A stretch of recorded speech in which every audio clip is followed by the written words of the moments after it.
ಶ್ರೀ ಸಾಯಿಬಾಬಾ ಜೀವನ ಚರಿತೆ ಪ್ರಣಿಪಾತೇನ ಪರಿಪ್ರಶ್ನೇನ ಸೇವೆಯ ಉಪದೇಕ್ಷಂತಿ ತೇ ಜ್ಞಾನಂ ಜ್ಞಾನಿನಃ ತತ್ವದರ್ಶಿನಃ.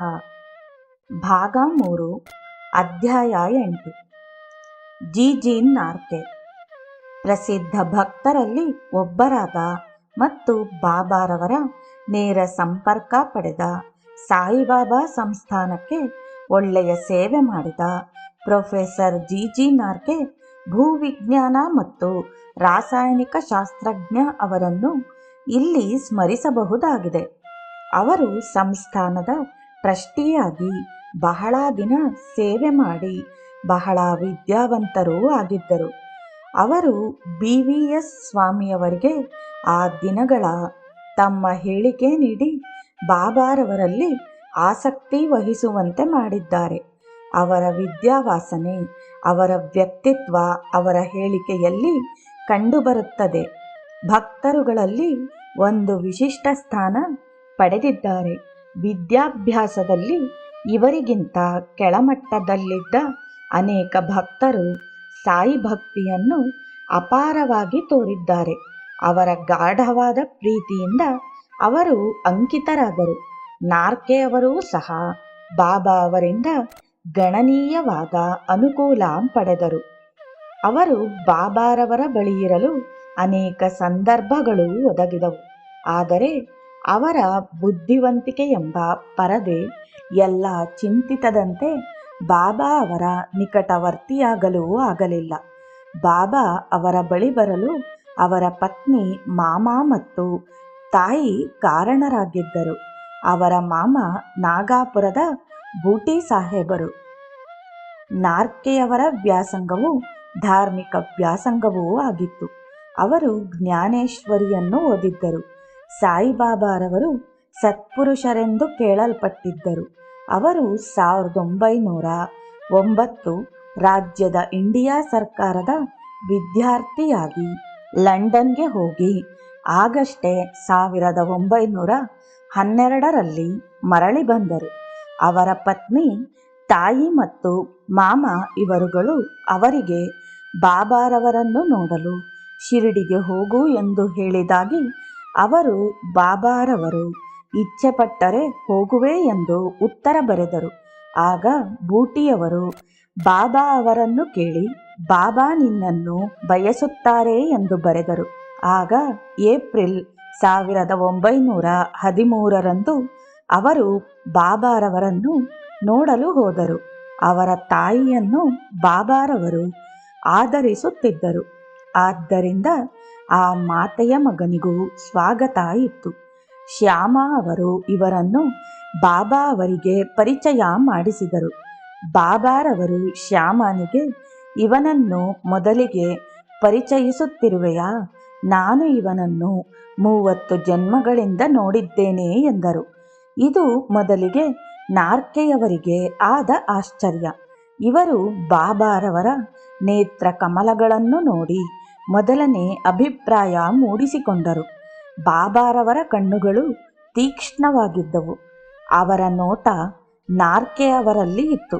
ಬಾಬಾರವರು ಸಮಾಧಿಯಾದ ಬಹಳ ದಿನದ ನಂತರ, ಅಂದರೆ 1836ರಲ್ಲಿ ನಾರ್ಕೆಯವರು ಬಾಬಾರವರು ಚಾವಡಿಯಲ್ಲಿ ಕುಳಿತು ತೀಕ್ಷ್ಣವಾದ ಕಣ್ಣುಗಳಿಂದ ನೋಡುತ್ತಿದ್ದುದು ನನಗೆ ಅಚ್ಚಳಿಯ ನೆನಪಾಗಿದೆ ಎಂದರು.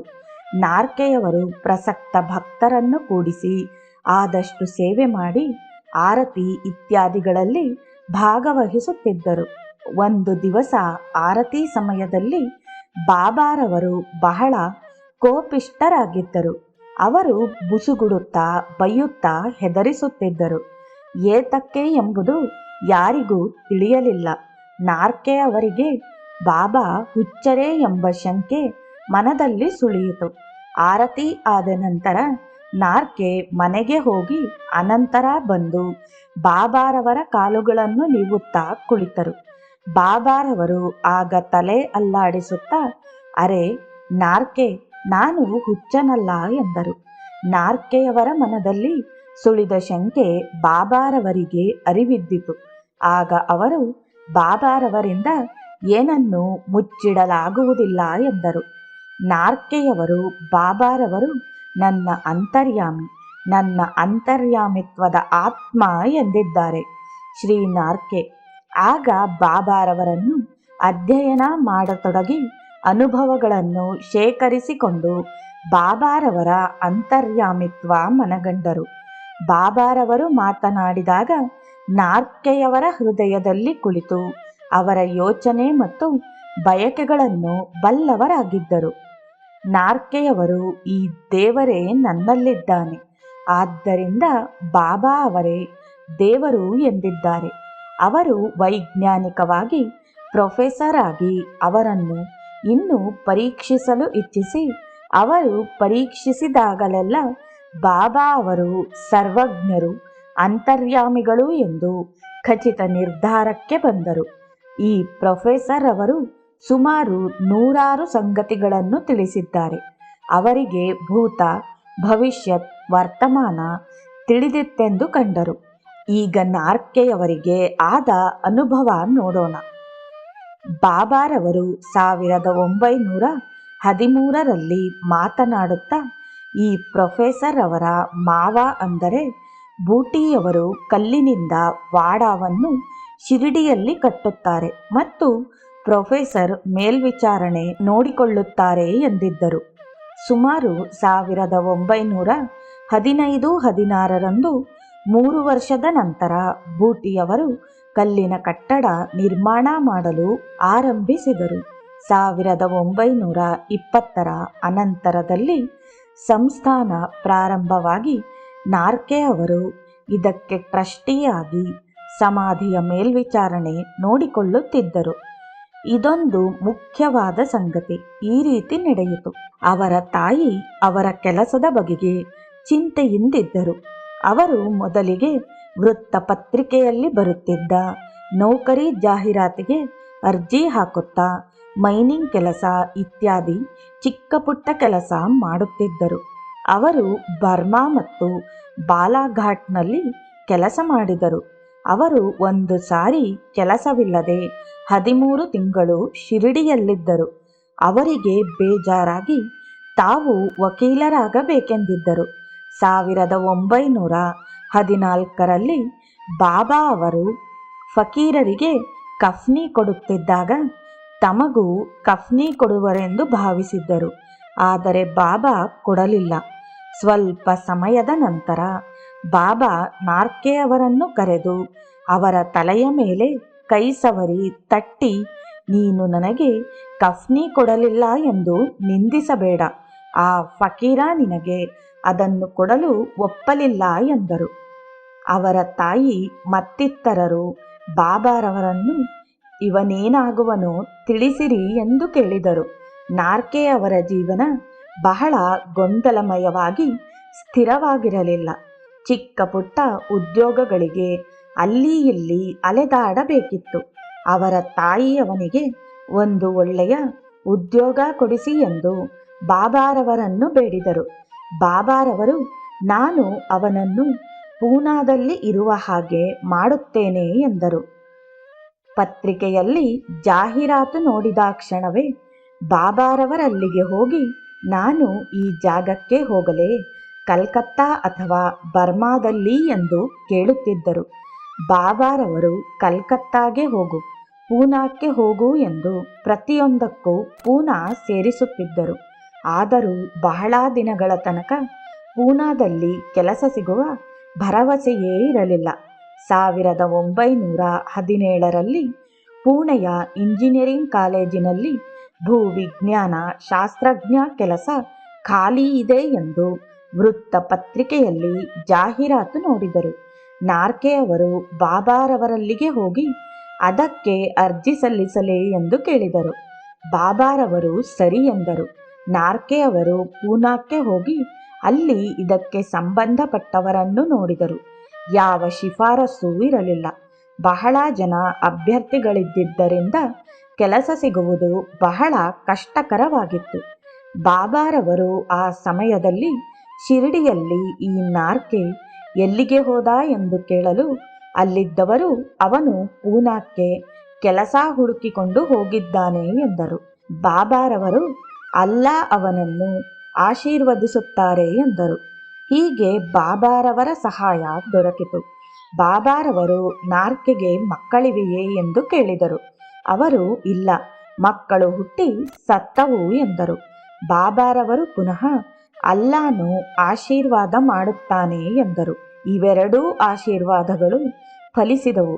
1918ರಲ್ಲಿ ಅವರಿಗೆ ಪೂನಾದಲ್ಲಿ ಭೂವಿಜ್ಞಾನ ಮತ್ತು ಗಣಿಯ ಪ್ರಾಧ್ಯಾಪಕರ ಹುದ್ದೆ ಸಿಕ್ಕಿತು. ಅನಂತರ ಕೆಲವು ಮಕ್ಕಳು ಹುಟ್ಟಿ ಎಲ್ಲವೂ ಜೀವಂತವಾಗಿರುತ್ತವೆ. ಅವರಿಗೆ 1936ರ ಹೊತ್ತಿಗೆ 4 ಮಕ್ಕಳಿದ್ದರು. ಬಾಬಾರವರು ಮುಂದಾಗುವುದನ್ನು ಹೇಗೆ ಗ್ರಹಿಸುತ್ತಿದ್ದರು ಎಂಬುದು ತತ್ವಶಾಸ್ತ್ರಜ್ಞರಿಗೆ, ತತ್ವಜ್ಞಾನಿಗಳಿಗೆ ಮತ್ತು ಪ್ರತಿಯೊಬ್ಬರಿಗೂ ಒಗಟಾಗಿತ್ತು. ಮುಂದಾಗುವುದನ್ನು ನೋಡಿದರೆ ಭವಿಷ್ಯವು ಸ್ಥಿರವಾಗಿರಬೇಕು. ಆಗ ಪರಿಣಾಮ ಭವಿಷ್ಯ ನುಡಿಯುವ ಮನುಷ್ಯನ ಮನಸ್ಸಿಗೆ ಸ್ವಾತಂತ್ರ್ಯ ಇರುವುದಿಲ್ಲ. ಈ ಒಂದು ಪೇಚಿನಲ್ಲಿ ವಿದ್ವಾಂಸರು ಸಿಕ್ಕಿ ಹೇಳುತ್ತಾರೆ. ನಾರ್ಕೆಯವರೂ ಸಹ ಇದಕ್ಕೆ ಹೊರತಾಗಿರಲಿಲ್ಲ. ಅವರು ಬಾಬಾರವರ ಭವಿಷ್ಯ ನಿಜವಾಗುವುದನ್ನು ಕಾಣಲು ಅವರು ಅದೃಷ್ಟವಂತರಾಗಿದ್ದರು. ಅವರು ಬಾಬಾರವರ ವ್ಯಕ್ತಿತ್ವ ದೈವಿಕವಾಗಿ ಅಂತರ್ಯಾಮಿಯಾಗಿದ್ದು ಮುಂದಿನ ಆಗುಹೋಗುಗಳನ್ನು ಹಿಡಿತದಲ್ಲಿಟ್ಟು ಅವರಿಗೆ ಸಾದೃಶ ಮಾಡುತ್ತಿದ್ದರು. ಬಾಬಾರವರ ಸ್ವಭಾವವೇ ವಿಚಿತ್ರವಾಗಿತ್ತು ಮತ್ತು ನಾರ್ಕೆಯವರು ಬಾಬಾರವರ ಬಗೆಗೆ ವಿಚಾರ ಮಾಡುತ್ತಿದ್ದಾಗ ಬಾಬಾ ಅವರಿಗೆ ಮೆಚ್ಚುಗೆ ನೀಡಿ ಅವರನ್ನು ಹೋಶಿಯಾರ್ ಅಥವಾ ಜಾಣ ಮನುಷ್ಯ ಎಂದಿದ್ದರು. ಬಾಬಾರವರು ಅಗತ್ಯವಾದ ವಿಚಾರಣೆಯನ್ನು ಕುಂದಿಸುತ್ತಿರಲಿಲ್ಲ. ಅವರು ಹೇಳಿದ ಪ್ರತಿಯೊಂದು ಅರ್ಥಗರ್ಭಿತವಾಗಿತ್ತು, ಸಾಮಾನ್ಯವಾಗಿ ಅರ್ಥ ಮಾಡಿಕೊಳ್ಳಬಹುದಾಗಿತ್ತು ಎಂದಿದ್ದಾರೆ ಶ್ರೀ ನಾರ್ಕೆ. ಈ ನಾರ್ಕೆಯವರು ಬಾಬಾರವರ ಅಧ್ಯಯನ ಮಾಡಿ ಇನ್ನೊಂದು ಮುಖವನ್ನು ವಿವರಿಸಿದ್ದಾರೆ. ಬಾಬಾರವರು ಸಾಮಾನ್ಯವಾಗಿ ಈ ಪ್ರಪಂಚದಿಂದಲ್ಲದೆ ಬೇರೆ ಪ್ರಪಂಚದಲ್ಲೂ ಜೀವಿಸುತ್ತಾ ಕಾರ್ಯ ನಿರ್ವಹಿಸುತ್ತಿದ್ದರು. ಅವರು ಅದೃಶ ರೀತಿಯಲ್ಲಿಯೂ ಕಾರ್ಯ ಮಾಡುತ್ತಿದ್ದರು. ಅವರ ಮಾತುಗಳನ್ನು ಗೂಢವಾಗಿ ಸಾಂಕೇತಿಕವಾಗಿ ದೃಶ್ಯಾಂತರ ರೂಪದಲ್ಲಿದ್ದು ಸಾಧಾರಣವಾಗಿರಲಿಲ್ಲ. ಅದನ್ನು ಎಚ್ಚರದಿಂದ ಗಮನಿಸಿದರೆ ಅವರು ಏನು ಹೇಳಿದರು ಎಂಬುದು ಅರ್ಥವಾಗುತ್ತಿತ್ತು. ಬಾಬಾರವರು ಆಗಾಗ್ಗೆ ಪೈಸಾ ಎನ್ನುತ್ತಿದ್ದರು. ಓ ಬ್ರಾಹ್ಮಣರೇ, ನೀವು ಬಹಳ ಪೈಸಾ ಗಳಿಸುತ್ತೀರಿ ಎಂದು ಹೇಳುತ್ತಿದ್ದರು. ಅವರು ಹೇಳಿದ್ದು ದಕ್ಷಿಣೆ ಎಂದಲ್ಲ, ಅವರು ಹೇಳಿದ್ದು ಪುಣ್ಯ ಅಪೂರ್ವ ಮತ್ತು ಅವರು ತಮ್ಮ ನಿಗದಿತ ಕರ್ತವ್ಯ ಮಾಡಿ ಗಳಿಸುತ್ತಿದ್ದರು ಎಂದರ್ಥ. ಬಾಬಾರವರನ್ನು ಕೆಲವು ವೇಳೆ ಅಪಾರ್ಥ ಮಾಡಿಕೊಂಡಿದ್ದರು. ಅವರು ತಮ್ಮದೇ ಆದ ಗೌಪ್ಯ ರೀತಿಯಲ್ಲಿ, ಉದಾಹರಣೆಗೆ 1914ರಲ್ಲಿ ಒಬ್ಬ ಹಾರ್ದಾದ ಮನುಷ್ಯ, ಐಶ್ವರ್ಯವಂತ, ವಯಸ್ಸಾದ ಓರ್ವ ಹೆಂಗಸಿನ ಜೊತೆಗೆ ಶಿರಡಿಗೆ ಬಂದರು. ಅವರು ಕ್ಷಯರೋಗದಿಂದ ಬಳಲುತ್ತಿದ್ದರು. 1 ತಿಂಗಳು ಶಿರಡಿಯಲ್ಲಿದ್ದು ಪರಿಸ್ಥಿತಿ ಸುಧಾರಿಸಿತ್ತು. ಅನಂತರ ಅದು ಉಲ್ಬಣವಾಗಿ ಅವರು ಗತಿಸುವ ಸ್ಥಿತಿಯಲ್ಲಿದ್ದರು. ಒಂದು ದಿನ ಆ ಮನೆಯ ಹೆಂಗಸರು ಬಹಳ ಅಪಾಯ ಸ್ಥಿತಿಯಲ್ಲಿ ಏನಾದರೂ ಮಾಡಿ ಬಾಬಾರವರ ಬಳಿ ಹೋಗಿ ಊದಿ ತನ್ನಿರಿ ಎಂದು ನಾರ್ಕೆಗೆ ಹೇಳಿದರು. ನಾರ್ಕೆಯವರು ಬಾಬಾರವರ ಬಳಿ ಬಂದರು. ಆಗ ಬಾಬಾರವರು, ಆ ಮನುಷ್ಯ ಈ ಭುವಿಯನ್ನು ಬಿಟ್ಟು ಹೋಗುವುದು ಲೇಸು, ಊದಿಯಿಂದ ಏನಾಗುತ್ತದೆ, ಹೇಗಾದರೂ ಆಗಲಿ ಊದಿ ತೆಗೆದುಕೋ, ಅವರು ಬಯಸಿದ್ದಾರೆ, ಆದ್ದರಿಂದ ಕೊಡು ಎಂದರು. ಆಗ ನಾರ್ಕೆ ಊದಿ ಕೊಟ್ಟು ನಡೆದ ವಿಚಾರ ಮಾತ್ರ ತಿಳಿಸಲಿಲ್ಲ. ಹಾರ್ದಾದ ಮನುಷ್ಯನ ಸ್ಥಿತಿ ಬಿಗಡಾಯಿಸುತ್ತಿತ್ತು. ಶ್ಯಾಮರವರು ಒಂದು ಸಾವು ನಿಶ್ಚಿತ ಎಂದು ಬಾಬಾರವರಿಗೆ ತಿಳಿಸಿದರು. ಸಾಯುವ ಸಮಯದಲ್ಲಿ ಬಾಬಾರವರು, ಅವನು ಸಾಯುವುದು ಏಕೆ, ಬೆಳಿಗ್ಗೆ ಅವನು ಜೀವಂತವಾಗುತ್ತಾನೆ ಎಂದರು. ಅವರ ಬಂಧುಗಳು ಇದನ್ನು ಅವನು ಸಾಯಿಸುವುದಿಲ್ಲ, ಬದುಕುತ್ತಾನೆ ಎಂದು ತಿಳಿದು ಶವದ ಸುತ್ತ ದೀಪಗಳನ್ನು ಇಟ್ಟು ಮರುದಿನ ಮಧ್ಯಾಹ್ನದ ತನಕ ಕಾಯುತ್ತಾ ಕುಳಿತರು. ಆದರೆ ಜೀವ ಉಳಿಯಲಿಲ್ಲ. ಅವನಿಗೆ ಅಂತ್ಯಕ್ರಿಯೆಗಳಾಯಿತು. ಅವನ ಸಂಬಂಧಿಕರು ಬಾಬಾರವರು ಸುಳ್ಳು ಸೇವೆ ನೀಡಿದರು ಎಂದು ಶಿರಡಿ ಬಿಟ್ಟು 3 ವರ್ಷಗಳ ತನಕ ಶಿರಡಿಗೆ ಬರಲೇ ಇಲ್ಲ. ಒಂದು ದಿನ ಅವರ ಸಂಬಂಧಿಕರೋರ್ವರಿಗೆ ಬಾಬಾ ಕನಸಿನಲ್ಲಿ ಕಾಣಿಸಿಕೊಂಡು, ಬಾಬಾರವರು ಅವನ ಶ್ವಾಸಕೋಶಗಳು ಕೊಳೆತ ಸ್ಥಿತಿಯಲ್ಲಿತ್ತು ಎಂದು ತಿಳಿಸಿ, ಈ ಎಲ್ಲ ಯಾತನೆಗಳಿಂದ ಅವನನ್ನು ರಕ್ಷಿಸಿದೆ ಎಂದರು. ಅನಂತರ ಅವರುಗಳು ಪುನಃ ಶಿರಡಿಗೆ ಬರಲು ಆರಂಭಿಸಿದರು. ಬಾಬಾರವರ ಮಾತುಗಳ ಅರ್ಥವು ಹೀಗಿತ್ತು: ಅವನು ಹೇಗೆ ಸಾಯಬಲ್ಲ ಎನ್ನುವುದು ಈ ಜೀವಕ್ಕಲ್ಲ, ಮುಂದಿನ ಜೀವನಕ್ಕೆ, ಅಂದರೆ ಹೊಸ ದೇಹದ ಜೀವನಕ್ಕೆ. ಬಾಬಾರವರು ಮಸೀದಿಯಲ್ಲಿ ಅಥವಾ ಚಾವಡಿಯಲ್ಲಿ ಮಲಗುತ್ತಿದ್ದರು. ಅವರು ಧ್ವನಿಯ ಮುಂದೆ ಕುಳಿತಿದ್ದಾಗ ಆಗಾಗ್ಗೆ ನಾನು ರಾತ್ರಿ ಎಷ್ಟು ದೂರ ಸ್ಥಳಗಳಿಗೆ ಹೋಗಿದ್ದೆ, ಅಲ್ಲೇನು ಮಾಡಿದೆ ಎಂದು ಹೇಳುತ್ತಿದ್ದರು. ಅವರ ಪಕ್ಕದಲ್ಲಿ ಮಲಗಿದ್ದ ಜನರು ಅವರ ಪಕ್ಕದಲ್ಲಿ ಅವರ ದೇಹವನ್ನು ಇಡೀ ರಾತ್ರಿಯೆಲ್ಲ ನೋಡಿ, ಅವರ ದೇಹ ಇಲ್ಲಿರಬೇಕಾದರೆ ಅವರು ಹೇಗೆ ದೂರ ಸ್ಥಳಗಳಿಗೆ ಹೋಗಿದ್ದರು ಎಂದು ಆಶ್ಚರ್ಯ ವ್ಯಕ್ತಪಡಿಸಿದರು. ಆದರೆ ಬಾಬಾ ಅವರು ತಮ್ಮ ಅಗೋಚರ ದೇಹದಿಂದ ದೂರ ಸ್ಥಳಗಳಿಗೆ ಹೋಗಿ ನಿಜವಾಗಿಯೂ ಭಕ್ತರ ಸೇವೆ ಮಾಡುತ್ತಿದ್ದರು. ಬಾಬಾರವರು ಆಗಾಗ್ಗೆ ಇತರ ಲೋಕದ ದೃಶ್ಯಗಳನ್ನು ವಿವರಿಸುತ್ತಿದ್ದರು. ಉದಾಹರಣೆಗೆ, ಮಾರವಾಡಿ ಮಗ ಸತ್ತಾಗ ಅಂತ್ಯಕ್ರಿಯೆ ಮುಗಿಸಿ ಬರುತ್ತಿದ್ದಾಗ ಬಾಬಾರವರು ಹೇಳುತ್ತಿದ್ದುದನ್ನು ಕೇಳಿಸಿಕೊಂಡರು. ಅವನು ಈಗ ನದಿಯ ಹತ್ತಿರ ಇರಬಹುದು, ಇಲ್ಲವೇ ದಾಟುತ್ತಿರಬಹುದು. ನಾರ್ಕೆಯವರು ಈ ನದಿಯನ್ನು ವೈತರಣಿಗೆ ಹೋಲಿಸಿ, ಮೃತರ ಆತ್ಮಗಳು ಇದನ್ನು ದಾಟಬೇಕಿತ್ತು ಎಂದು ತಿಳಿದರು. ಬಾಬಾರವರು ಹಿಂದಿನ ಜನ್ಮಗಳ ವಿಷಯ ಉಲ್ಲೇಖ ಮಾಡಿದಾಗ ಜನಗಳಿಗೆ ಗೊಂದಲವಾಗಿತ್ತು. ನಾರ್ಕೆಯವರು ಬಾಬಾರವರಲ್ಲಿ ಪೂರ್ಣ ನಂಬಿಕೆ ಇಟ್ಟಿದ್ದರು. ಬಾಬಾ ಅವರಿಗೆ ತಮ್ಮ 4 ಹಿಂದಿನ ಜನ್ಮದ ವಿಚಾರಗಳನ್ನು ತಿಳಿಸಿದರು.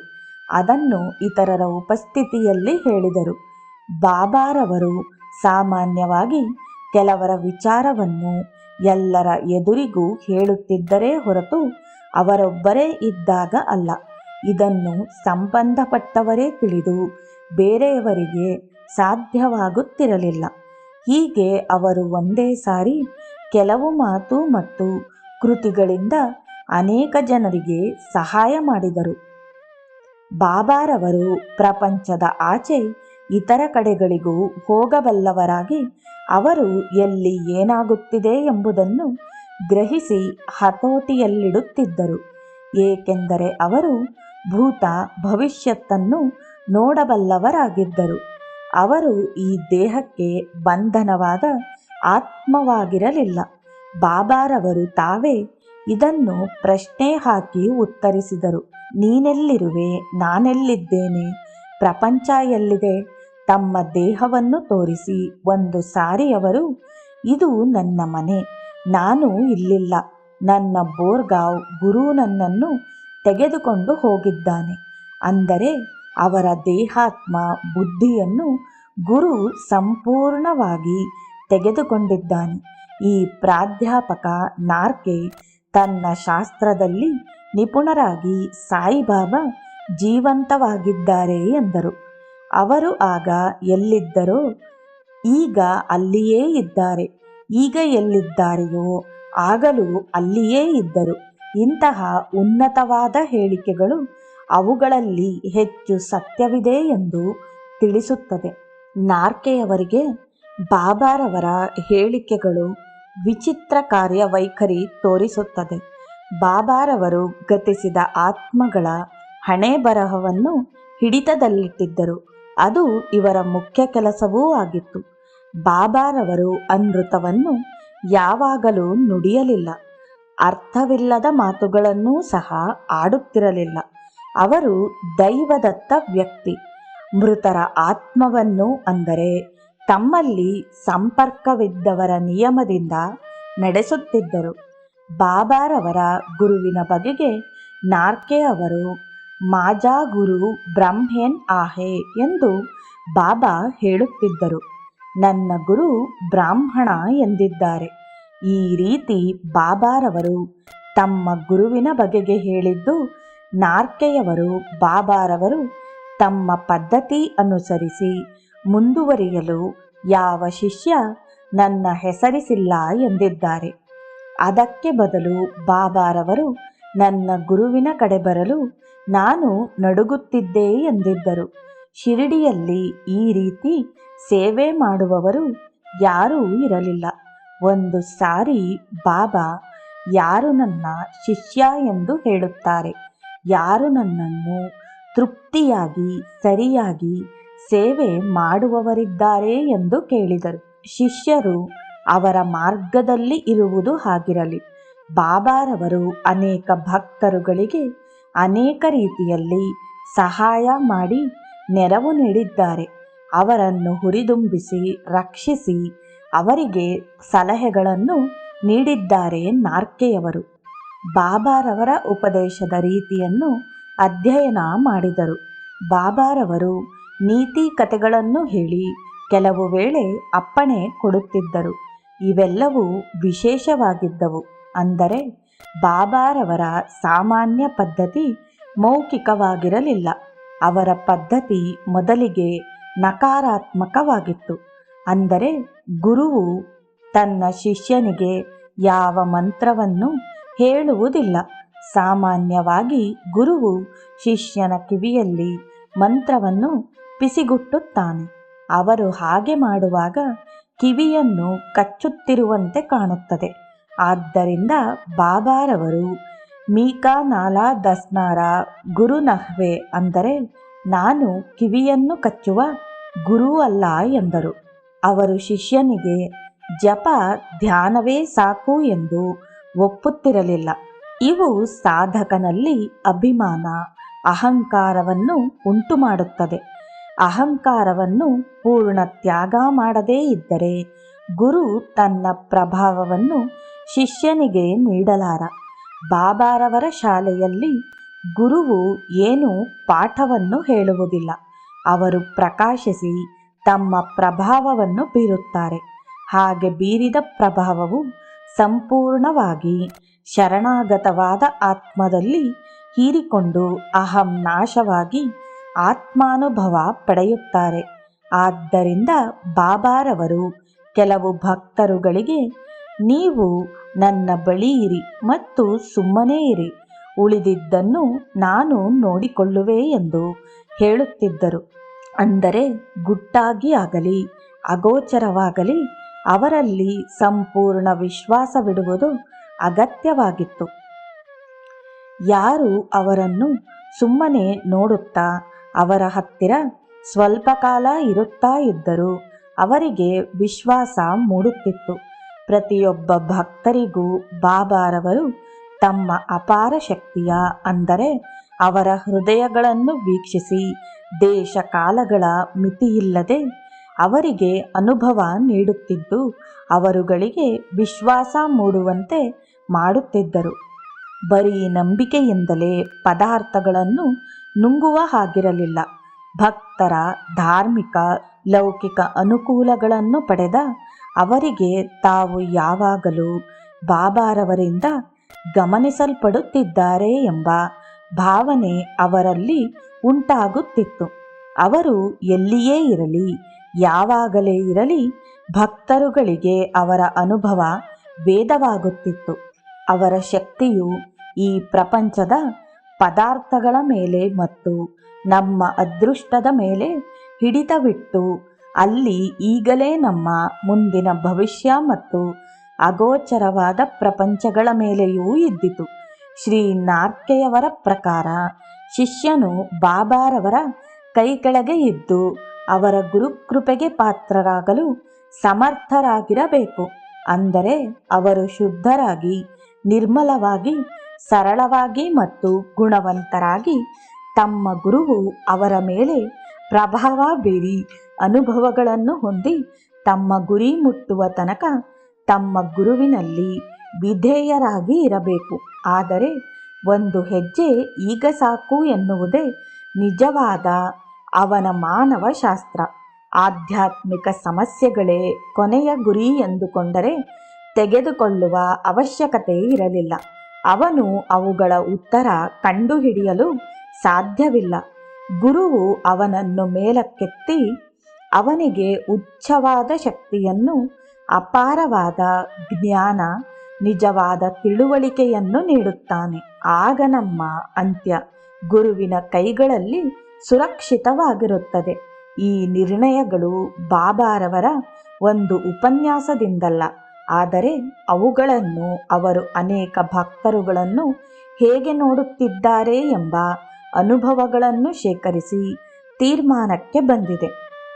ಪ್ರೊಫೆಸರ್ ನಾರ್ಕೆಯವರು ಬಾಬಾರವರನ್ನು ತೀಕ್ಷ್ಣವಾಗಿ ಅವಲೋಕನ ಮಾಡುತ್ತಿದ್ದು, ಬಾಬಾರವರ ರೀತಿ ಮತ್ತು ಇಚ್ಛೆ ಏನಿತ್ತು ಎಂದು ತಿಳಿಸಿದ್ದಾರೆ.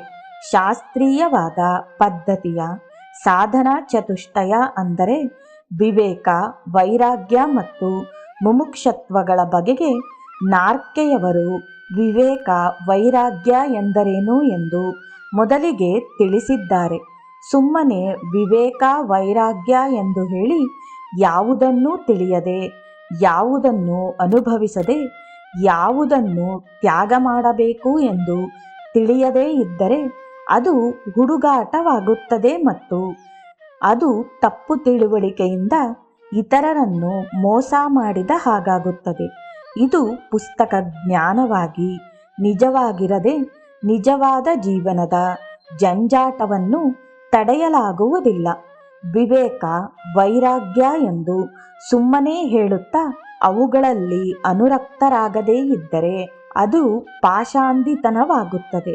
ಇಲ್ಲಿ ನನಗೆ ಬಾಬಾರವರನ್ನು ತಿಳಿಯುವ ಅವಕಾಶ ದೊರಕಿತು ಎಂದು ಹೇಳಿ ಬಾಬಾರವರು ನಾನು ನಾಯಿಯಲ್ಲಿ, ಹಂದಿಯಲ್ಲಿ, ಬೆಕ್ಕಿನಲ್ಲಿ ಮತ್ತು ಸಮಸ್ತ ಜೀವಿಗಳಲ್ಲಿಯೂ ಇದ್ದೇನೆ ಎಂದು ಹೇಳಿ ಅವರೇ ಸ್ವತಃ ನಾಯಿ, ಬೆಕ್ಕು, ಹಂದಿ ಇವುಗಳಲ್ಲಿ ಇದ್ದು ಅವುಗಳಿಗೆ ಹೇಗೆ ದಯೆ ತೋರುತ್ತಿದ್ದರು ಎಂಬುದನ್ನು ನೋಡಬಹುದಾಗಿತ್ತು. ಆದರೆ ಇತರರು ಇದನ್ನೇ ಹೇಳುತ್ತಾರೆ, ಏಕೆಂದರೆ ಈ ತರಹ ಹೇಳಿಕೆಗಳು ಭಗವದ್ಗೀತೆಯಲ್ಲಿದ್ದು ಅದು ನಿಜ ಎಂದು ನಂಬಿದ್ದಾರೆ. ಆದರೆ ಅವರಿಗೆ ಈ ತರಹ ಭಾವನೆ ಇರುವುದಿಲ್ಲವಾದ್ದರಿಂದ ಅದನ್ನು ತಪ್ಪು ಎನ್ನಬಹುದು. ಬಾಬಾರವರ ಸ್ವಭಾವದ ಬಗೆಗೆ ಪ್ರೊಫೆಸರ್ ನಾರ್ಕೆ ಬಾಬಾರವರ ಲೌಕಿಕ ಮತ್ತು ಆಧ್ಯಾತ್ಮಿಕ ಎರಡೂ ಕಡೆಯನ್ನೂ ಪರಿಗಣಿಸಿ ಲೌಕಿಕ ವಿಚಾರಗಳನ್ನು ಮಾತ್ರ ಒತ್ತಿ ಹೇಳಿದ್ದಾರೆ. ಆದ್ದರಿಂದ ಅವರು ಭಕ್ತರ ಚಿಂತನೆಯಲ್ಲಿ ಬಾಬಾರವರು ದೇವರಾದರೂ ಅವರು ಮೂಳೆ ಮಾಂಸದ ಮನುಷ್ಯನಾಗಿ, ಪರಿಮಿತಿ ಉಳ್ಳವರಾಗಿ, ಆತ್ಮವುಳ್ಳ ವ್ಯಕ್ತಿತ್ವ ಎಂದರು. ಇವೆರಡೂ ಒಟ್ಟಿಗೇ ಇರುತ್ತವೆ ಮತ್ತು ಅವುಗಳ ರೀತಿಯಲ್ಲಿ ಅವು ನಿಜ ಎಂದರು. ಆದರೆ ಅವರ ಸ್ನೇಹಿತರು ಸಾಯಿ ಭಕ್ತರುಗಳು ಇವರ ರೀತಿಯನ್ನು ಸಮ್ಮತಿಸಲಿಲ್ಲ. ಇವರ ಅಭಿಪ್ರಾಯವು ಅವರಿಗೆ ರುಚಿಸಲಿಲ್ಲ. ಅವರು ಪುರಾಣ ಮತ್ತು ಇತಿಹಾಸವನ್ನು ನಂಬುತ್ತಿದ್ದರು. ಅವರು ಶ್ರೀಕೃಷ್ಣನ ಕಾಲದಲ್ಲಿ 53 ಕೋಟಿ ಜನ ದ್ವಾರಕಾ ದ್ವೀಪದಲ್ಲಿದ್ದರು ಎಂದು ಮಾತನಾಡುತ್ತಿದ್ದರು.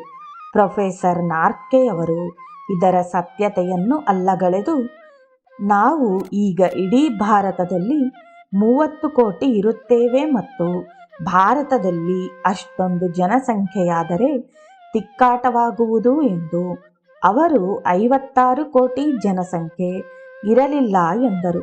ಈ ರೀತಿ ಪುರಾಣಗಳ ಕೆಲವು ಅಂಶಗಳನ್ನು ಅವರು ಒಪ್ಪದೇ ಇದ್ದುದರಿಂದ ಅವರು ಬಾಬಾರವರ ನಿರ್ಧಾರವನ್ನು ಒಪ್ಪುತ್ತಾರೆ ಎಂದರು. ನಾರ್ಕೆ ಅವರು ಸರಿ ಎಂದು ಎಲ್ಲರೂ ಬಾಬಾರವರ ಬಳಿ ಬಂದರು ಮತ್ತು ಪುರಾಣಗಳು ಸತ್ಯವೇ ಎಂದು ಕೇಳಿದರು. ಬಾಬಾರವರು ಸರಿ ಎಂದರು. ಮಾಧವರಾವ್ ರಾಮಕೃಷ್ಣರ ಬಗೆಗೆ ಏನು ಹೇಳುತ್ತೀರಿ ಎಂದು ಬಾಬಾ ಅವರನ್ನು ಕೇಳಿದರು. ಅವರದು ಉದಾತ್ತ ಆತ್ಮ, ಏಕೆಂದರೆ ಅವರು ಅವತಾರಿಗಳಾಗಿದ್ದರು. ಭಕ್ತರು, ಈ ನಾರ್ಕೆಯವರು ಇದನ್ನು ಒಪ್ಪುವುದಿಲ್ಲ. ಅವರು ನೀವು ದೇವರಲ್ಲ ಎನ್ನುತ್ತಾರೆ. ಬಾಬಾ ಅವರು, ಅವನು ಹೇಳುವುದು ನಿಜ, ಆದರೆ ನಾನು ನಿಮ್ಮ ತಂದೆ ಮತ್ತು ನೀವು ಈ ರೀತಿ ಮಾತನಾಡಬಾರದು. ನೀವುಗಳು ಎಲ್ಲ ಅನುಕೂಲವನ್ನು, ಎಲ್ಲ ವಸ್ತುಗಳನ್ನು ನನ್ನಿಂದ ಪಡೆಯಬೇಕು. ಪ್ರೊಫೆಸರ್ ನಾರ್ಕೆಯವರು, ಬಾಬಾರವರು ತಮಗೂ ಮಿತಿಯಿದೆ ಎಂದು ಒಪ್ಪಿಕೊಂಡಿದ್ದಾರೆ. ಅವರು ಭಕ್ತರ ಅನುಭವದಲ್ಲಿ ದೇವರು, ಏಕೆಂದರೆ ಭಕ್ತ ಅದನ್ನು ಅನುಭವಿಸಿದ. ಸಾಯಿಬಾಬಾ ಅವರು ತಾವೇ ದೇವರು ಎಂದು ಖಂಡಿತವಾಗಿ ಹೇಳಲಿಲ್ಲ. ಅವರು ಅದಕ್ಕೆ ತರ್ಕದ ಉಪಸಿದ್ಧಾಂತವನ್ನು ಮಾಡಿಲ್ಲ ಮತ್ತು ಭಕ್ತರ ಅಥವಾ ತಮ್ಮ ಹಣದ ಅನುಕೂಲಕ್ಕೆ ಅದನ್ನು ಉಪಯೋಗಿಸಲಿಲ್ಲ. ಭಕ್ತರುಗಳ ದೃಷ್ಟಿಯ ತಳಹದಿಯ ಮೇಲೆ ಸಾಯಿಬಾಬಾರವರ ನೀತಿಶಾಸ್ತ್ರ. ಸಾಯಿಬಾಬಾರವರು ನೀತಿಶಾಸ್ತ್ರ ಪ್ರತಿಪಾದಿಸಲಿಲ್ಲ, ಅಂದರೆ ತಾವೇ ಸೃಷ್ಟಿ ನಿಯಮಕ್ಕಿಂತ ಮೇಲೂ ಎನ್ನಲಿಲ್ಲ. ಸಾಯಿಬಾಬಾರವರು ನೀತಿ ನಿಯಮವನ್ನಾಗಲಿ ದೇಶದ ಕಾನೂನನ್ನಾಗಲಿ ಉಲ್ಲಂಘಿಸಲಿಲ್ಲ. ಅವರು ತಮ್ಮ ಉಡುಪಿನ ಬಗ್ಗೆ ಅಸಂಸ್ಕೃತರಾಗಿರಲಿಲ್ಲ ಮತ್ತು ಸ್ತ್ರೀಯರ ಬಗೆಗೆ ಸಂಕೋಚದಿಂದಿದ್ದರು. ಶಿರಡಿಯಿಂದ 3 ಮೈಲಿ ದೂರವಿದ್ದು ತಾವೇ ಕಾನೂನಿಗಿಂತ ಮೇಲು ಎಂದು ಅನೇಕ ಸಾರಿ ಕಾನೂನನ್ನು ಉಲ್ಲಂಘಿಸಿ ಅವಧೂತರಾಗಿ ಮೈ ಸಹ ಮುಚ್ಚಿಕೊಳ್ಳದೆ ಅನೇಕ ಸ್ತ್ರೀಯರ ಜೊತೆ ಒದ್ದಾಡುತ್ತಿದ್ದ ಸಾಕೋರಿಯ ಉಪಾಸಿನಿ ಬಾಬಾರವರನ್ನು ಹೋಲಿಸಿ ಹೇಳಿದ್ದಾರೆ. ಆದರೆ ಈ ಮೇಲಿನ ಹೇಳಿಕೆಯಲ್ಲಿ ಪ್ರೊಫೆಸರ್ ನಾರ್ಕೆಯವರು ಬಾಬಾ ಅವರು ಮುಖ್ಯವಾದ ಸತ್ಯವನ್ನು ಹೇಳಿದ್ದಾರೆ ಎಂಬುದನ್ನು ಗಮನಿಸಲು ಸೋತಿದ್ದಾರೆ. ಅವುಗಳಲ್ಲಿ ಲೌಕಿಕ ಮತ್ತು ಆಧ್ಯಾತ್ಮಿಕ ಮುಖಗಳಿವೆ. ಅವು ಮೂರ್ತಿಗಳು, ಗುರುಗಳ ಅವತಾರ ಪುರುಷರು ಇತ್ಯಾದಿ.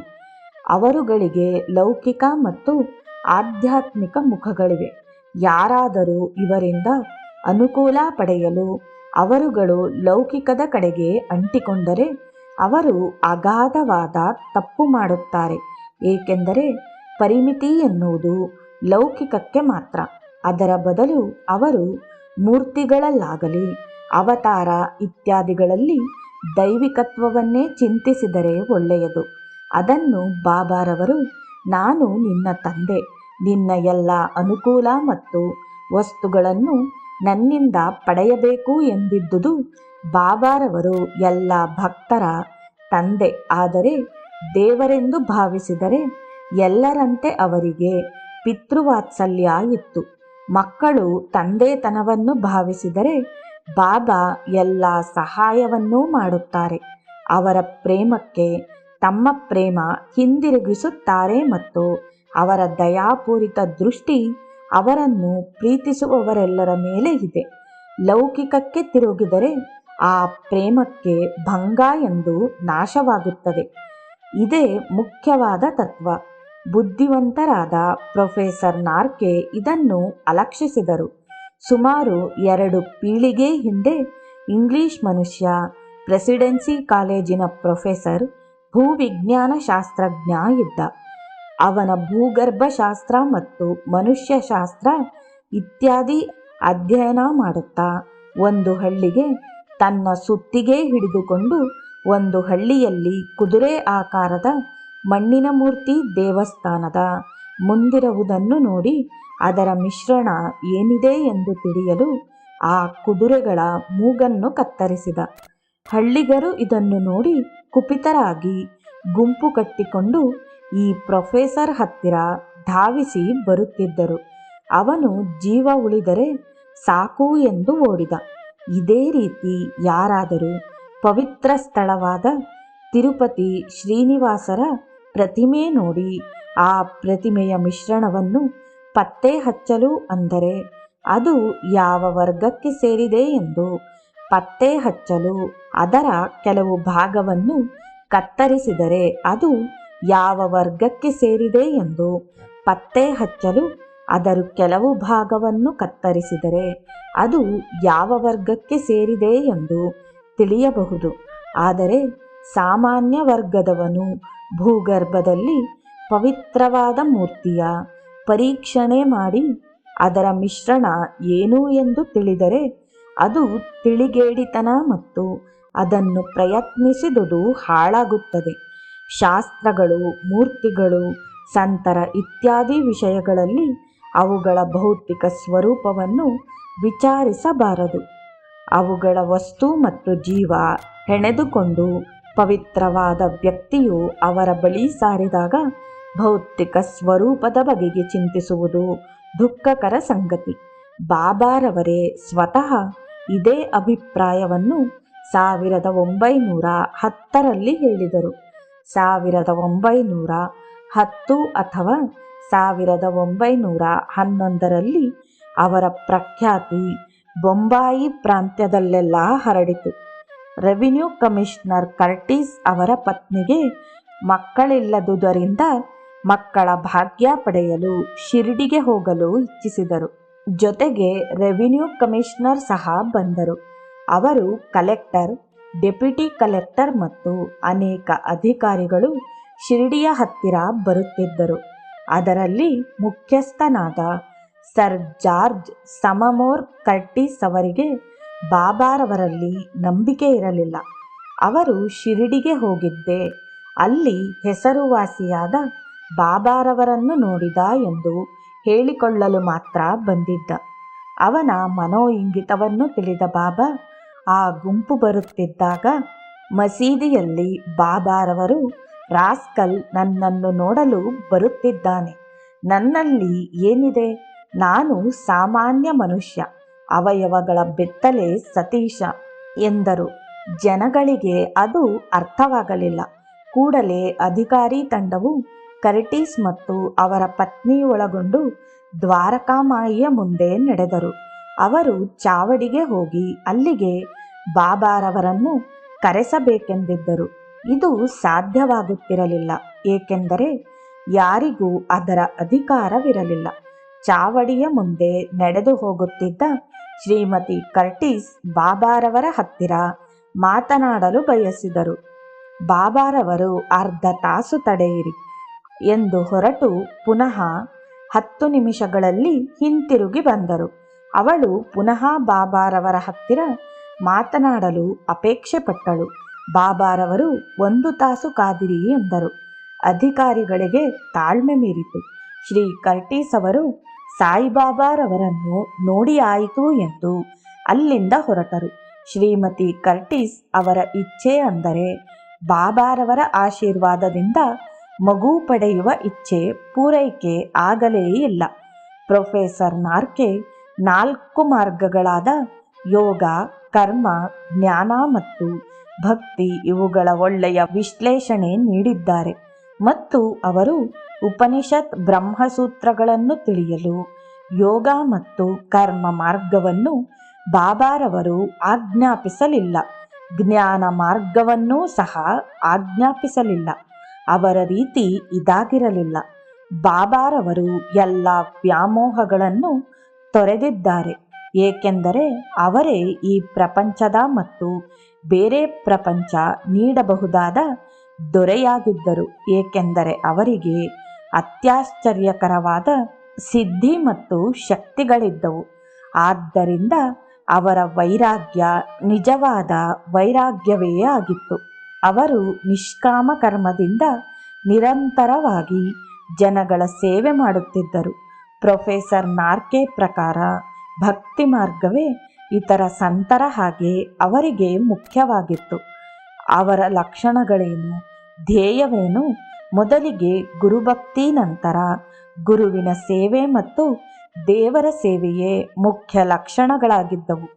ಬಾಬಾರವರು ಓರ್ವ ಗುರುವಿನಲ್ಲಿ ಭಕ್ತಿ, ಅವರನ್ನು ದೇವರೆಂದು ತಿಳಿದು ಆರಾಧಿಸುವುದೇ ಮುಖ್ಯ ಎಂದು ಒತ್ತಿ ಹೇಳಿದ್ದಾರೆ. ದೇವರನ್ನು ಗುರುವಿನ ಮೂಲಕ ಕಂಡು ಅವರನ್ನು ದೇವರೆಂದು ಭಾವಿಸಿ ಗುರುವನ್ನು ದೇವರಲ್ಲಿ ಕಾಣುವುದೇ ಭಕ್ತಿ ಮಾರ್ಗ. ಪ್ರೊಫೆಸರ್ ನಾರ್ಕೆ ಅವರ ವಿಶ್ಲೇಷಣೆ ಸರಿ ಎನ್ನಿಸುತ್ತದೆ. ಆದರೆ ತಮ್ಮ ಉದ್ದೇಶಕ್ಕೆ ಬಾಬಾ ಅವರನ್ನು ದೇವರೆಂದು ತಿಳಿದರೂ ಅವರು ಈ ನಿಟ್ಟಿನಲ್ಲಿ ವಿಜಯ ಸಾಧಿಸಲಾಗಲಿಲ್ಲ.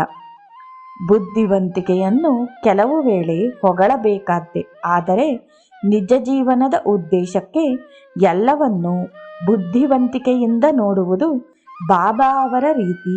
ಗುರುವನ್ನು ದೇವರೆಂದುಕೊಂಡು ಅವರು ಹೇಳಿದ್ದನ್ನು ಧೈರ್ಯವಾಗಿ ನಂಬಿ ಅವರ ಪದ್ಧತಿಯನ್ನು ಅನುಸರಿಸಲು ಅದು ಬಲಹೀನವಾಗುತ್ತದೆ. ದೀಕ್ಷಿತ ಮತ್ತು ಇತರರು ಹೆಚ್ಚು ಶ್ರದ್ಧೆಯಿಂದ ಏನನ್ನು ಸಾಧಿಸಿದರೋ ಅದನ್ನು ಬುದ್ಧಿವಂತಿಕೆ ಇರುವುದರಿಂದ ಸಾಧ್ಯವಾಗಲಿಲ್ಲ. ಬಾಬಾ ಅವರನ್ನು ಎಲ್ಲರೂ ಮಹಮದೀಯ ಎಂದು ಭಾವಿಸಿದ್ದರು. ಆದರೂ ಅವರು ರಾಮಕೃಷ್ಣ ಪರಮಹಂಸರನ್ನು ಗೌರವದಿಂದ ನೋಡುತ್ತಿದ್ದರು. ಆದರೆ ಪ್ರೊಫೆಸರ್ ನಾರ್ಕೆಗೆ ಅದು ಆಗಲಿಲ್ಲ. ಆದರೆ ಈ ನಾರ್ಕೆಯವರು ಶಾಸ್ತ್ರೀಯ ಹಿಂದೂ ಆಗಿ ಬುದ್ಧಿವಂತಿಕೆಯುಳ್ಳವರಾಗಿದ್ದರು. ಅವರ ಯೋಗ ವಾಸಿಷ್ಠವನ್ನು ಅಧ್ಯಯನ ಮಾಡುತ್ತಿದ್ದರು.